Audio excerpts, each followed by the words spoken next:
All right, welcome back to Mystics of Texas. We're doing another topic on the body, and the person is his own temple. And I like to think of my body as a temple, and I would hope that more people think that way. Although I do know that I see people, especially where we live in the South, treat their temple like, yeah, it's just not a very good spot. And I never understood that because you have to have your body to live. Without your body, you're dead. It goes to the whole notion that you are inside your body. You're using this flesh as a vehicle to move around, to communicate, to express your love and dislike of things. Everything you do to be able to communicate with other souls has to be transmitted through this body on this level of reality. So if you are disrespecting your body in a large way, you're disrespecting yourself. And how would you ever think anyone else would have a full measure of respect for you? Maybe they respect your mind in certain ways, your affections in certain ways, your cooking in certain ways. But as a whole, there is a big level of disrespect that you're forcing other people through your own actions and the ruination of your own temple that goes out.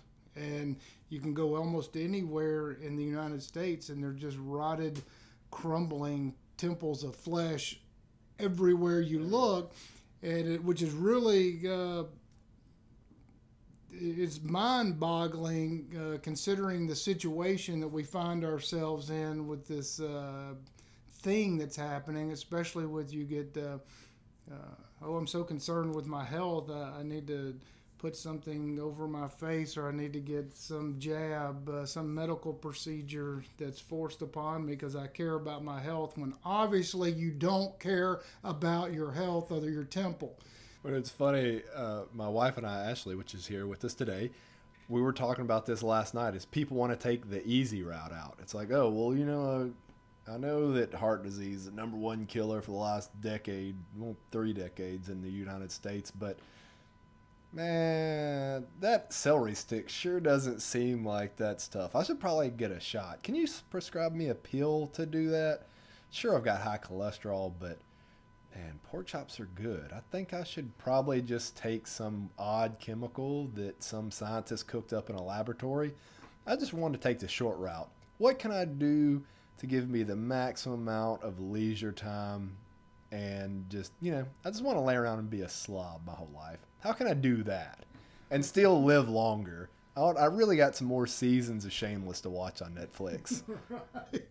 Well, it's so valuable to come to the notion, because most people, they realize when they wake up in the morning that, oh, I got this knee ache, or my shoulder's aching, or as you age, you start to get these kind of ailments. And then when you look a little closer, you say, oh, well, maybe you have a knee problem because you're putting too much weight on it and you don't exercise your legs. Or maybe it's because you've been doing things that are just really ridiculous in your youth. Who knows? Maybe you were a star wrestler and you just banged up your elbows or knees or whatever. You just have to be aware, have to be taught from an early age that this is your temple. You should take care of it. You should be cautious. You should still take risk with your body to enjoy the adventures of life, but in such a way that you are preserving it for the next now, for the future. When you talked about somebody having a sports injury, I can see that as, everybody was young and dumb. And at least you're out and you're exercising, doing something. You might be hurting your temple a little bit over here, but for the vast course of the exercising to do that event, you were building up your temple. The whole principle of working out is you're not actually building muscle in a gym. You're destroying it and you build it back at night. So when I see, you suffer from sports aches, that's different than, I've got a bad knee because I'm overweight and I don't want to eat any foods that are anti-inflammatory foods. I want to eat, pork, and I want to have a diet full of salt, and I want to have ramen noodles because they're cheap. I don't want to go out and go for a walk because it's 100 degrees outside. You know, I'd rather sit on a couch and eat some Dunkin' Donuts Oreos or whatever people eat and flip through the channels and see what's on television. You're exactly right. I'm not discounting or not comparing or meshing the two. Need to articulate that more clearly. Those being bold in youth and having those youthful athletic experiences, especially the ones that are not mainstream, where you're on these different leagues, and I'm just totally against a lot of commercialized sports. But the idea of being athletic and you accidentally have an athletic injury is wonderful, especially if you can recover from it. I'm talking about kind of foolish things that I've done in my life with an avid martial artist, and I knew for a fact that over time I was destroying my elbows from doing all these different manipulations, and continue to do them. It's almost it would be similar to the guy that won't stop eating donuts whenever he weighs 350 pounds. You know, I mean, it's kind of the same thing. It's, you know, I'm justifying it in my mind that I can be able to protect myself in various situations up until I can't move my elbow. You know what I mean? But that goes to the point where you can recognize the things that are doing harm to your temple and then start correcting them, because you want to be a good example, I would think, to your offspring, to the people around you, that, hey, I'm 60, 70 years old, 80 years old, and I can still do active things with the younger generation that, you know, I care about, whether you belong to any sort of groups or organizations or your own family, and that have all these different age groups where you want to be active in. Well, you can go be active with them because you took care of your temple. You know, I'm really glad you said something about children and keeping up with them, because I always hear adults, oh, that kid's got so much energy. How could I have so much energy? Like, kids do not have lots of energy. Kids have like this amount of energy. Adults have 20 times the energy of a kid. When I go over and play with all my nieces and nephews, you know, there's 3 or 4 of them, and we're all running around playing. They all drop before I do. Adults are just lazy. They don't run or do any kind of activity. So any amount of playing for 10 or 15 minutes, like, oh, you're wearing me out, I need a break. It's like, no kid can keep up with me. They can try, but they're going to drop. Like, I'll get out and run. Like with my kid, we'll run like 75 so meter sprints just to go back and forth 10 times or so. And he's 4. And there's a 6-year-old that lives next door. He'll do one. He's like, oh, I need a break. I'm tired. Like, what do you mean you're tired? You're a kid. You should have energy to go out and do these things. And that's another problem, is we have our youth now sitting in front of a television or on a phone when they should be out running and doing things. They should be upgrading their temple instead of sitting in just making it mush. It's really pretty sad. It's disheartening, and it goes to the whole point of the world can be a better place on an individual level, which in turn makes the community and surrounding people better. If you take care of yourself, this one temple that you have, and you show respect for it, then that means you are more apt to show respect for your thoughts. You're more apt to consider other ideas because you're taking care of yourself. It means you're more apt to take care of your mind and your consciousness. And whenever you don't take care of it, you start to wilt. You know, it's interesting when you say that you start to wilt, or these other people in the society and community.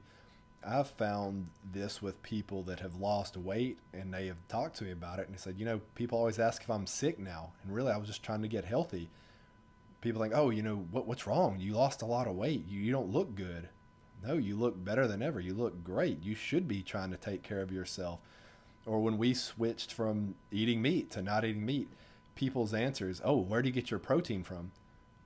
What do you do with protein? You don't work out. You don't do anything. You don't need protein. Why are you telling me that? I mean, look at me and then look at you, and you're going to ask, where do I get protein? What do you need protein for? You don't need 1,000 grams of protein to sit on the couch. Like, what do you think that you're doing that you need so much protein? Yeah. It's like a ridiculous notion. Like, you can see that we're in shape, and we don't need those animal products for the protein, because I've noticed once I stopped doing that within my own temple that I feel much more calm. I feel way better when I'm sleeping and when I get up. You wake up better, you wake up more refreshed. And after a meal, you don't have that, oh, I'm tired or I'm sleepy. You don't have all that cholesterol that's clogging all your arteries and veins. So you feel like getting up and doing more. You want to be more active. You feel better. You're absolutely right. That's why we're going to do a fantastic video on food and what we eat and why we eat it and why it is important. It goes right in conjunction with this this topic of taking care of our temple, and it's vital. It's vital to everybody around you, especially your kids. If you could be a good example, you see these almost everybody, probably you, with a big belly and wanting to try to be a good influence on your children, which is the admirable thing to do. Well, you have to start before you can give advice. You better start taking care of it yourself so people will respect and listen to what you are saying. Yeah. It's important. And physicality is one thing, but that's only really half of your temple.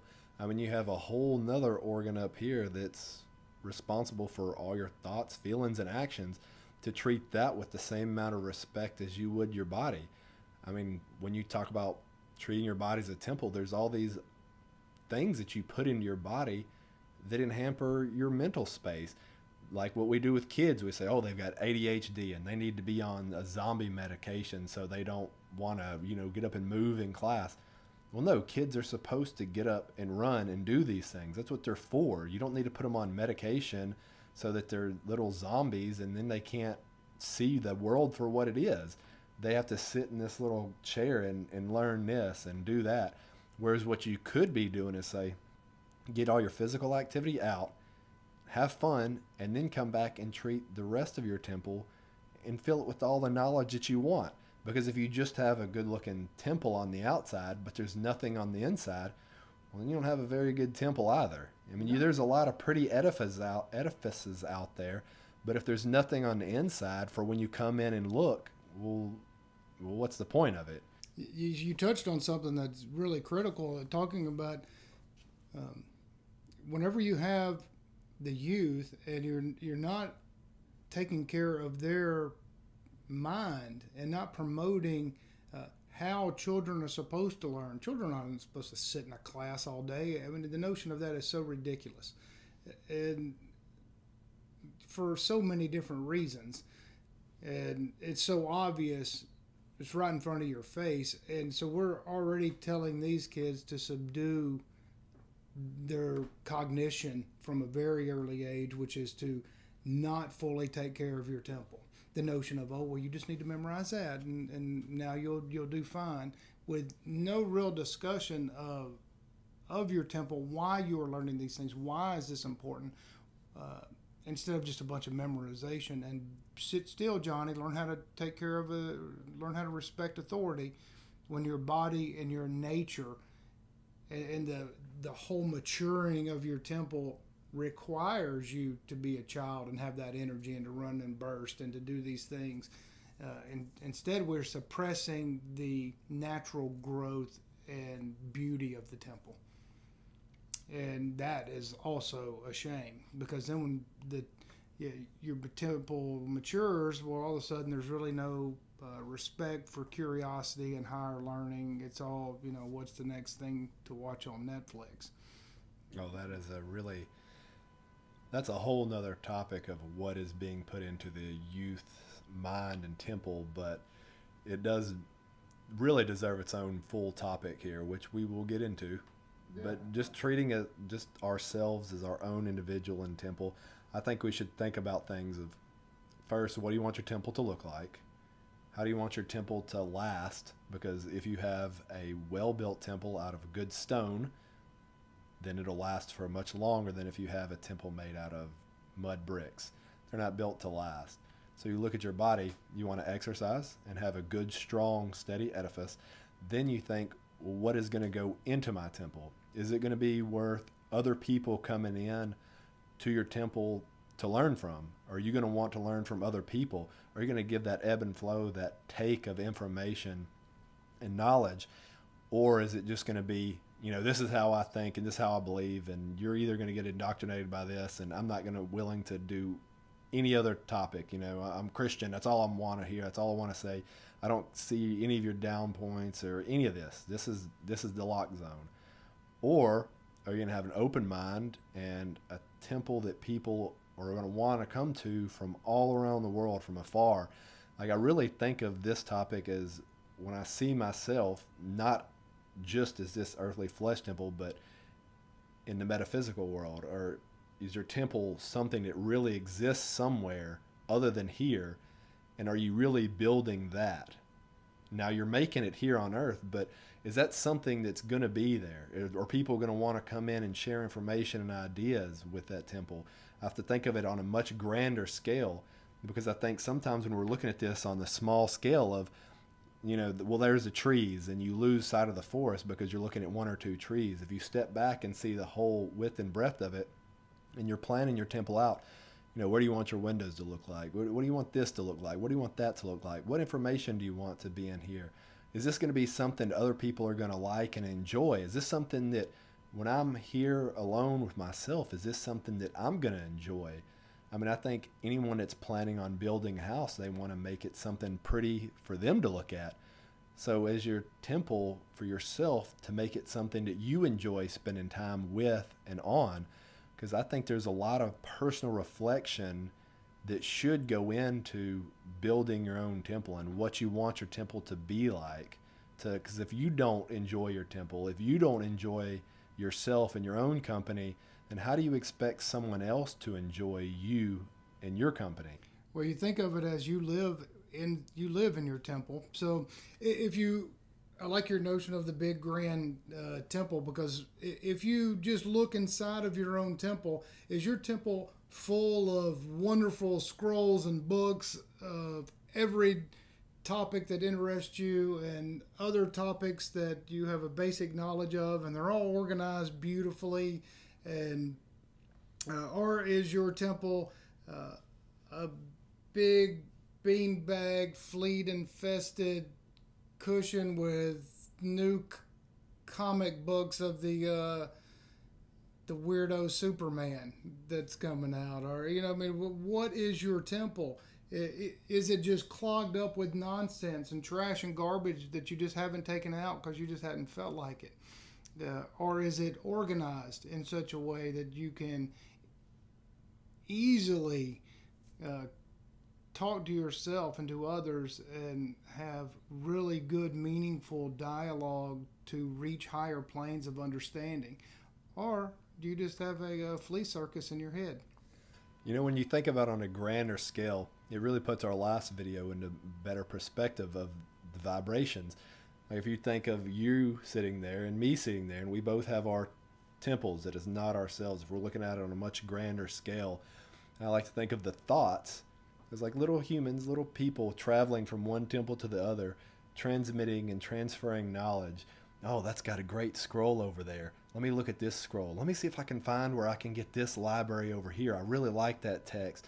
But I also think that I can do some evaluating and make that text my own. And I really like that idea. Then you find somebody else's temple and you send out your little human, your little emotional vibes and vibrations, and you go explore their temple. And that's what it is when you're spending time with somebody, is if you think of yourself as a temple and you think of other people as a temple, then you've got this big city, and there's people traveling from building to building, and they're collecting information and knowledge, and they're saying, I like this idea. Well, I don't like that idea.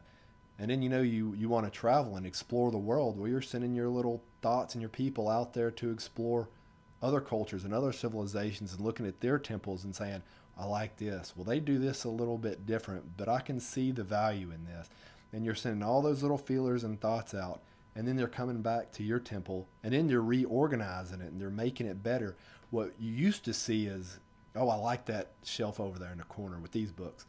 But then you go over to somebody else's culture and you see their temples are like, I really like the idea of feng shui, and I think that this is a much better system over here, and I think I should change my temple to look like this, or I should have this dash, or I really like the window dressing that they have over there, like what we've done with some of the other cultures, when we accept and go to their garb, we accept and we like, we're open to the idea. Well, that feels pretty good on my temple. I kind of like that. This Western garb's okay for certain things. You don't want to wear your kunta and your pajamas, is what it's called, the Indian dress, to go fix fence. You need some good hard denim. You need that stuff. But you're willing to accept those ideas and bring some into your temple. And you have different sections, just like in a library. Well, this is for this and this is for that. And I think that's a much better way of looking at it. I think people get caught up on the small stuff and they think, oh, well, my body's a temple, but what does that really mean? Because I don't think people have the vision to think of things on a grand scale. And it takes just as much effort and time to think on a small scale as it does to think on a big scale. It's the same amount of energy. Well, when you think of temples, you can think of the three temples in Egypt. You can think of, just make it more modern, you can think of the Luxor in Vegas, where you can either have your temple lit up, shooting out rays of light, and be beautiful and attractive for people to come talk to, because the light that it's emitting also radiates your intelligence level, your understanding, your compassion, your empathy for others. All of those things are a part of your temple. So whenever you are radiating that light to others, they are attracted to you, because most things like to be out of the dark. So that is part of the whole aspect of what we mean by taking care of the temple, which is the foundation of that. The bottom layer is you have to have a physically strong temple just to maneuver, so you can formulate the insides of your temple in ways that end up making sense and being positive for you. I don't have anything else to add. Do you have anything else, Mr. Schmidt? Well, I absolutely do. Thank you, BitChute and Rumble, and some of you see us on YouTube. So thank y'all, and please join us at mysticsoftexas.com. And have a good day.